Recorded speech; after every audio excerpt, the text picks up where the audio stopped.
ಮಂತ್ರಾಲಯದಲ್ಲಿ ಗುರು ರಾಘವೇಂದ್ರ ಸ್ವಾಮಿಗಳು ನೆಲೆಯಾಗಿರುವ ಬೃಂದಾವನವು ಸಾಮಾನ್ಯದ ಕಲ್ಲಲ್ಲ.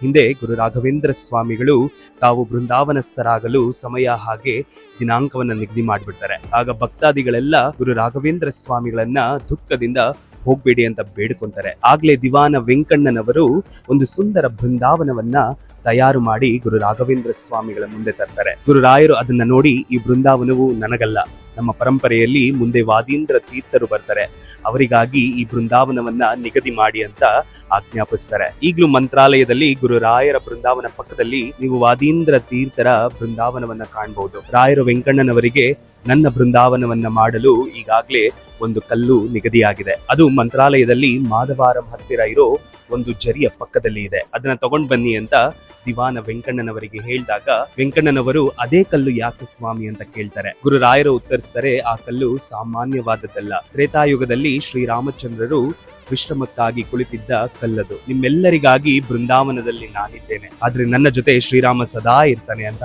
ರಾಘವೇಂದ್ರ ಸ್ವಾಮಿಗಳು ಹೇಳ್ತಾರೆ. ಮುಂದೆ ದಿವಾನ ವೆಂಕಣ್ಣನವರು ಶ್ರೀರಾಮಚಂದ್ರ ಪ್ರಭು ಕುಳಿತಿದ್ದ ಆ ಕಲ್ಲನ್ನ ತಂದು ರಾಯರಿಗಾಗಿ ಬೃಂದಾವನವನ್ನ ಕಟ್ಟಿಸ್ತಾರೆ. ರಾಯರು ಈಗ ಅದೇ ಬೃಂದಾವನದಲ್ಲಿರೋದು. ಎಲ್ಲಿ ರಾಮರೋ ಅಲ್ಲಿ ನಮ್ಮ ರಾಯರು. ಎಲ್ಲರಿಗೂ ಶ್ರೀರಾಮನವಮಿಯ ಶುಭಾಶಯಗಳು. ರಾಯರಿದ್ದಾರೆ.